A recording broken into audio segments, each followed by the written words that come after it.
everybody out there, you're tuned in to 91.8 The Fan. This is Kana and you're in my corner. I'm here with my very special guest, which I'm very honored to talk to. Would you like to say hi to everybody out there? Hi, everyone. Would you like to introduce yourself? Oh, sure. Hi, everyone. This is Eileen Stevens, and I'm looking forward to having a chat with everyone today. I'm actually very happy to speak with you.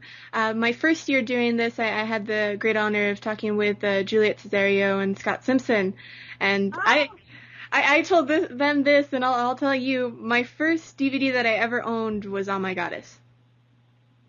Really? Yeah, so it's a series that's personally very dear to my heart, and so I'm very interested and excited to talk with you. I'm curious how you got into voice acting.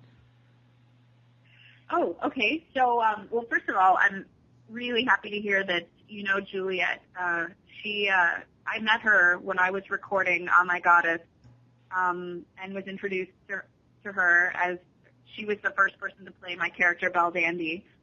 And that's the character I play on Oh My Goddess. And it was really fun to meet her and hear about her story and how she and her husband, or at the time, they played Keiichi and Belle Dandy, who were the love interests in Oh My Goddess. And it was especially fun to play because she was, in the series that I did, she was the evil character to my sweet character, and that was really fun to have her tell me about that experience and then get to act with her. But to answer your question and to get back to how I got into voice acting, I moved to New York about 10 years ago, and I wanted to be an actor and be an artist in New York. And so I had no idea really how I was going to do that and make money and work in the industry, but I knew that I wanted to do anything and everything as a performer that I could, and not just move to New York and end up waiting tables and working in a restaurant, which I actually grew up in a restaurant and worked in once in college. And so I kind of made it my goal to not do that, but to be in the performing art. And so one of my first jobs was working at a theater company doing fundraising, and I got to work with a great famous director and met some wonderful actors along the way. And my second job was at a recording studio where my sister, who had also moved to New York, she had gotten a job. And there were a couple different companies at this recording studio, and one of them did audiobooks, and they needed someone who would do what's called QC, which is quality control. And it's literally just listening to the audio for any problems. And so you follow along on the script, and if someone says the word incorrectly, or it says the word wrong, or misses a passage, because sometimes that happens, the editing, there's a mistake, or they've left out on rare occasions a page, things like that. I was the person who listened to that and would let them know if any mistakes were made, either by the actor or the editor. And that was my first introduction. And so about 6 months later, another company that was at this recording studio, and there were a couple companies, was looking for an assistant, the executive producer. And as at the time I was working 5 different jobs, and I actually did do catering for a little bit, but I was working at a bunch of different theaters, mostly behind the scenes. I was working on a one-woman show that I performed, and not making much money anywhere, but this executive producer needed an assistant, and I had a background doing some directing and working for a children's theater, and I applied for the job and I got it. So my way into voice acting was really the back door by being a director and producer, and it was really just by chance. It was me needing to earn money and wanting to work in the industry, and not really realizing that I'm a singer and I've always used my voice in some capacity, but I had also had an injury with my hip, and so I couldn't pursue musical theater and singing the way I had hoped to do, because I had to do a lot of physical therapy, and so at the time I just wasn't as able to pursue it as I am now. And so working in the voiceover industry was the best way for me to keep in the acting world, both directing and production. And because I was in the right place at a recording studio, I was slowly given more opportunity to be an actor. And one of my first jobs, I got to play a teenager, but on another job, when I was directing, producing, it was during a blizzard, and this is New York, it's a blizzard. I was working with kids, and all of a sudden, all these parents were calling saying, my kids, we can't make it. I had a company there, and they wanted to go ahead and record, and so I ended up stepping in and saying, well, I can sound like a 10-year-old boy, and I can sing like a 10-year-old boy, so how about if I'm one of the 10-year-old boys who's not here? And it's just like, it was circumstance, and everyone said, well, let's hear what you sound like, and I sang, and everyone's like, well, which one was the boy? And they couldn't hear the difference, and so I took that as a good sign.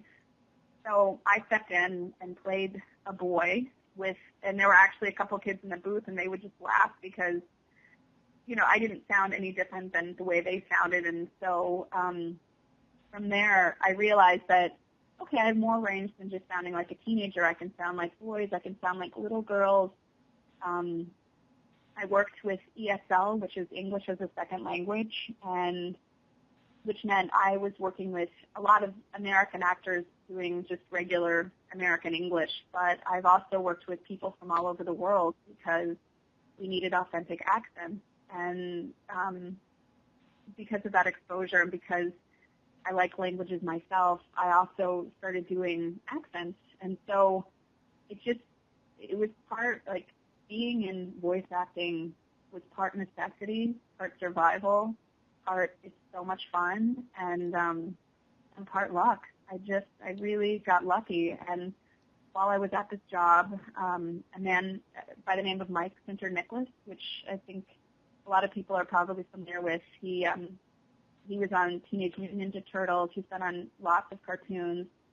He had a recording studio still does in the city. And I worked with him on ESL, and he was auditioning this cartoon that I had never heard of called Oh My Goddess. And he had said, I'd called him about something. He said, do you want to audition for this? And I had never really I'd done sort of one teeny tiny cartoon that I never saw, where I played a character called Pearl years before, and another one, a really cool cartoon that never went anywhere, but it was a health cartoon for kids. But I really hadn't done any cartoons, and when he asked me, I was thrilled, but I also knew it was a slim chance that I would even get any kind of a part because I really hadn't done any cartoons. But I went in for the audition and left thinking, oh, that was terrible. I know I wasn't right for the part. They hated it. Aww. Well, I think this is the actor's dilemma. I think a lot of actors think too much about whether or not they did the best, if they were the best for the part. But all you can do is your best and just hope that they're the person that they want. But I got a call back, and I went into the call back, and I equally felt not so great about it. But I thought, I got a call back, and this is such a beautiful animation. I would love to work on it and be a part of it. And then I got a call a couple days later from either Mike or someone from the company saying the parent company that had contracted them to record it, they're the ones who picked me, had chosen me for Belle Dandy, which was the lead. And the rest has just been, I've been in New York, and I've made connections, and I've been lucky enough to work with nice people who want to work with me again. And, so that's kind of a very long-winded way of saying how I got into voiceovers and how I'm now officially, this is my job, is I transitioned out of being a producer-director full-time. I still direct for Random House Audio, but that's how I did it. A lot of hard work, but a lot of fun, too. And it's kind of interesting for me to hear that sort of story because, it's even though you went the back way, you got a lot of skills and knowledge on other aspects of it besides just voice acting. Absolutely. And that's, I guess, I've never been averse to working hard. I mean, I worked my way through college. I paid for that, and before I moved to New York, and between college, I was in the Peace Corps, and I've always thought that you have to be creative to find your way, but knowing as much as you possibly can only makes you better at whatever it is you end up doing. And I did get a degree in performance art and theater. I have a BFA in theater from the University of Colorado in Boulder. And we had to take directing and a lot of shop classes, which I actually really liked. And I did some stage managing, but in New York, that's how I got my equity card, was stage managing. And it just, I think, and I hope, it's made me a lot more grateful for being able to do this work, because I didn't know, well, no, I shouldn't say I didn't know. I know a lot about what goes into putting on a production, and I'm a lot more sympathetic to the directors and the staff and how hard it is that they're all working, because I've done a lot of those jobs, and I can't tell you how many cups of coffee I've gotten for people. I can kind of understand. I always think it's strange when someone's like, "Can I get you your coffee?" And I think, well, why can't I get it? I should be able to get it. I'm kind of curious, though, when you did get your role as Belldandy, did you have any idea what anime was? I had an idea because, again, Mike, he was a big fan of the anime. And so when he had introduced it to me and when he invited me to audition for it, he briefly said, "This is a really special anime, and it has a very strong, small, but a very loyal following, and it's one of my favorites, and it's just beautiful, and I'm so excited that we're getting to record it."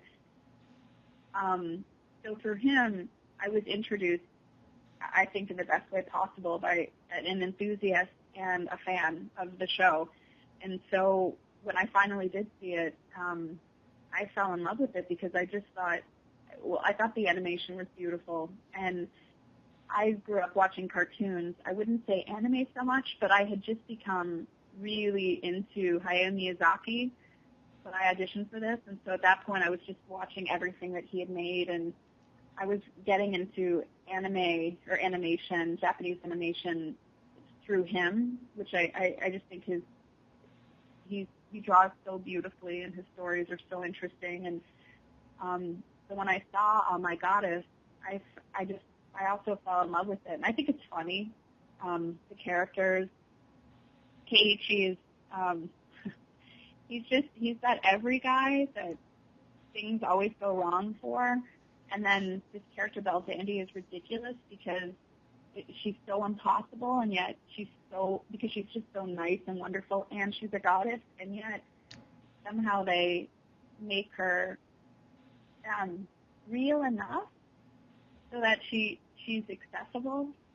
At least, recording it and then watching it, I just think she's a really lovable character. And so, yeah, my introduction was very positive, but then getting to see it firsthand, I also fell in love with it.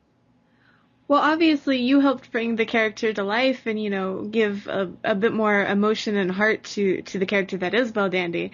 So you can't just say they. You also helped. Well, thank you for saying that. I appreciate it. But I also worked with 3 different directors, and all of whom felt equally about the show. And a lot of credit should go to the directors, because the actors, we have ideas and we have the instrument, the voice, but the directors really shape the performance. Marc DeRaison, he directed most of the show, and fortunately we had time enough to get lines that on my first take I may not have gotten, or even on my second take or third take, but he was really insistent on making sure that my performance and all the performances in that series were the best they could be.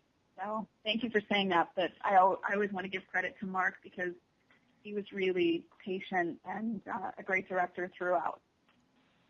Now, as you worked on the series more and more, did you realize that it had a history to it, or did you realize that there was sort of, I guess you could say, an anime cult following to Oh My Goddess?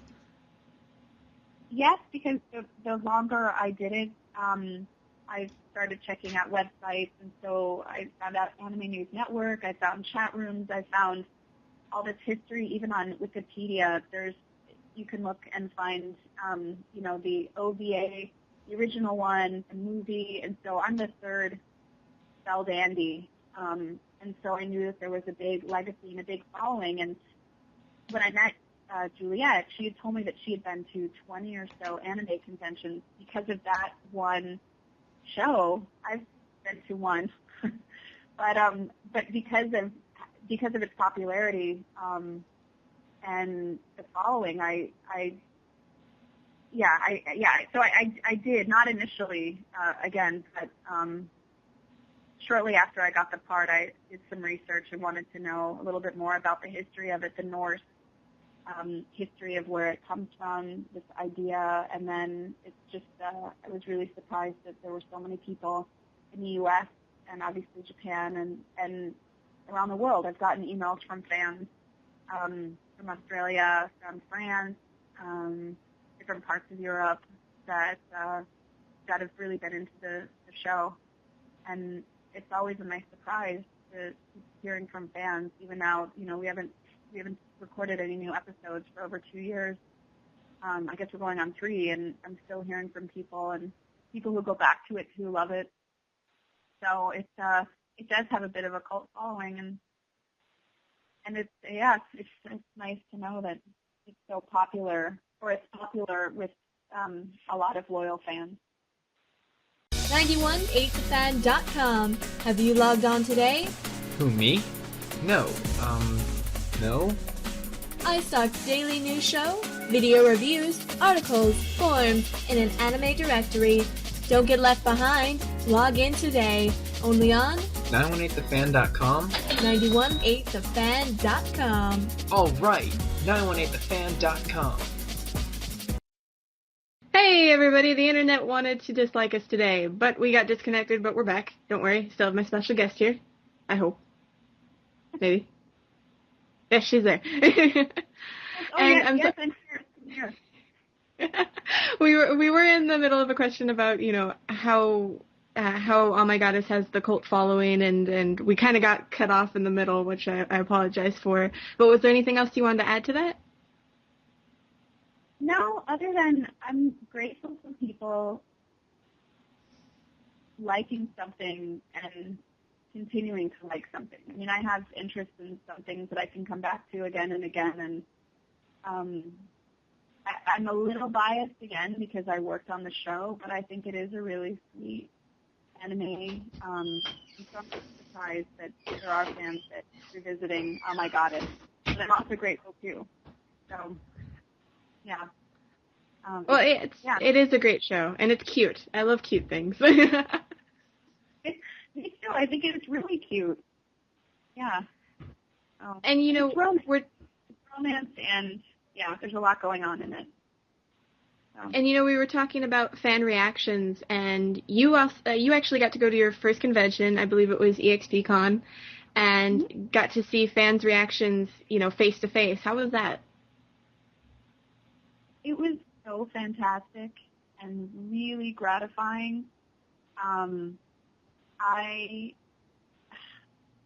I've only met a couple people who in New York who know this show, and as I was telling people, I did 2 panels when I was there, and then I did some autograph signings, and I was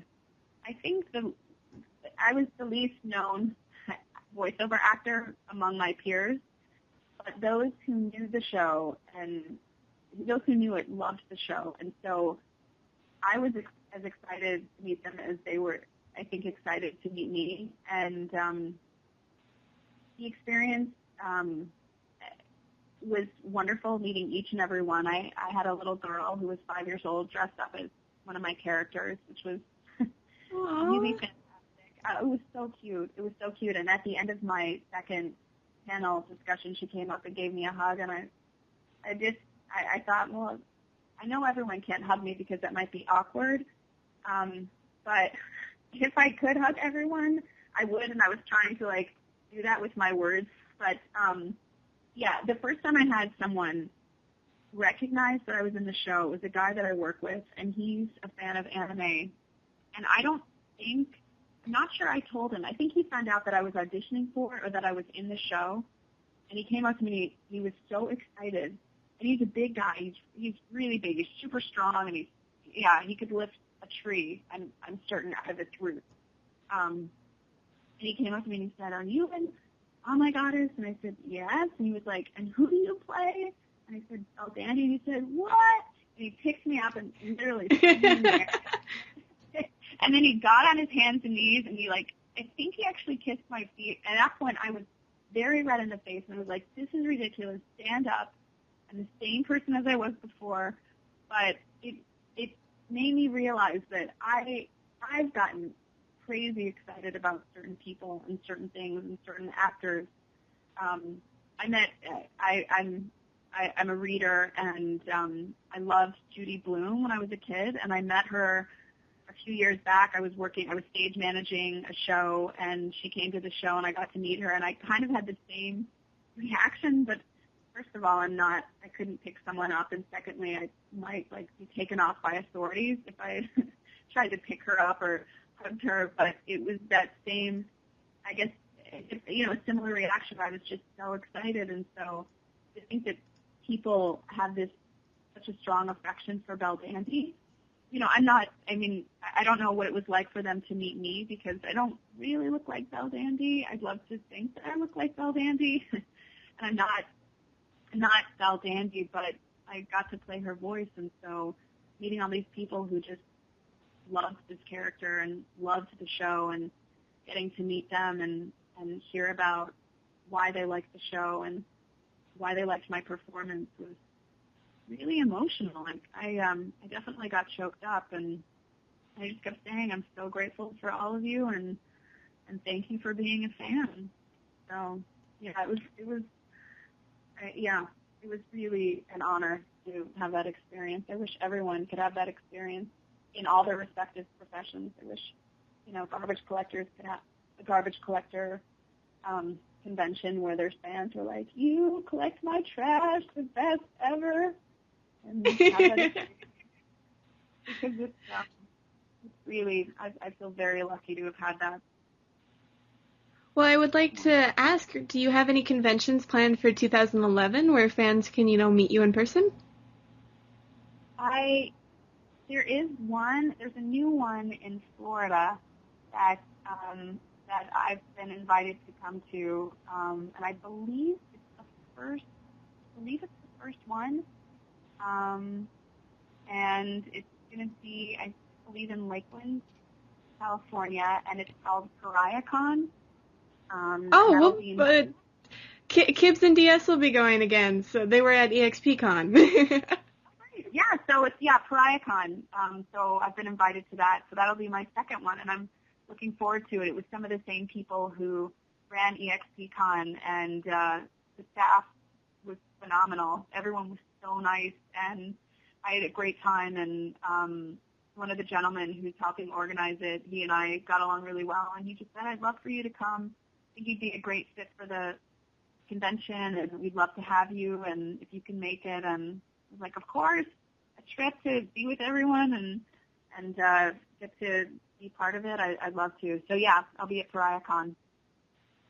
So for those who can't make it out to Florida, do you have any internet social media? Do you have a website? Do you do the Twitter thing, any of that? I don't do Twitter, so I feel like maybe at some point. I do have a website that needs to be updated, so you can reach me through my website. I am on Facebook, but I don't have a web fan page. Some people were asking me, so the best place to reach me is just at eileenstevens.com. It will be updated, so it may be under construction, but it's not at this point. So if anyone wants to reach me and just write and say hi, I'd love to hear from you. eileenstevens.com, and so that's the best place to reach me. Do you have any future projects that you can talk about? We don't want to get you in trouble. Or any projects that just came out that you'd like to promote? Well, I'm I took over a role on Yu-Gi-Oh! 5D. So I play a couple characters on that. I play a brother-sister called Leo and Luna. Now I took over that role, and I get to play a French character named Sherry, who's she's very tough and cool, so it's different than the brother and sister. There's a new show. This is at 4Kids. There's a new show that's going to be coming out that I have 2 roles in, and I'm not sure if I'm supposed to be saying what it is yet. Look for it at 4Kids, and yeah, the other one I'll put a notice on my website. The other character, which again I'm really excited about, but I can't say who it is, but people will definitely be familiar with the show. So we definitely understand. As soon as that We're used to NDAs. No, yeah. So, but 4Kids. I work at 4Kids, and again, a great one. But yeah, so I really appreciate you wanting to have a chat with me. I don't know if there's any other questions you have about, or anything else that you think listeners might be interested in hearing about my journey to voiceovers. Well, we do have a 91.8 The Fan tradition, which we ask everyone who comes on if they'd be willing to participate in. Absolutely. Awesome. We ask everybody if they'd be willing to do a bump live on air, a radio bump. Sure. Awesome. Just in case some people get out the pen and paper, but we were curious if you could say, my name is, you insert your name, I do this, you insert what you do, and you're tuned into 91.8 The Fan. Got it. Sure. I think I've got it. Awesome. Whenever you're ready. Okay. Hi, this is Eileen Stevens. I'm a voiceover actress, and you're tuned into 91.8 The Fan. Oh, perfect. Thank you. You're welcome. It was so nice to meet you. It was a pleasure to meet you. Hopefully you come over to some Western convention someday. That way I'm not just a floating voice, because I don't even get to be a floating head here. Oh, yeah. Well, I hope to. I'm planning on going out to LA at some point, and I have a couple friends who are from Las Vegas. So it's kind of, I need to get out west. I miss it. After finishing college, I don't get out. I don't get past the Mississippi much at all. So I'll definitely let you guys know if I'm at a convention out west. I certainly would love it, and it's been really nice meeting you both. And if you have any other questions or follow-ups, please feel free to call or email, and I wish you guys the best. Thank you so much. This was an absolute pleasure, and for anybody listening out there, the interview will be posted up on the site in the next 2 days, so keep it tuned to 91.8 The Fan, everything you want and nothing you don't.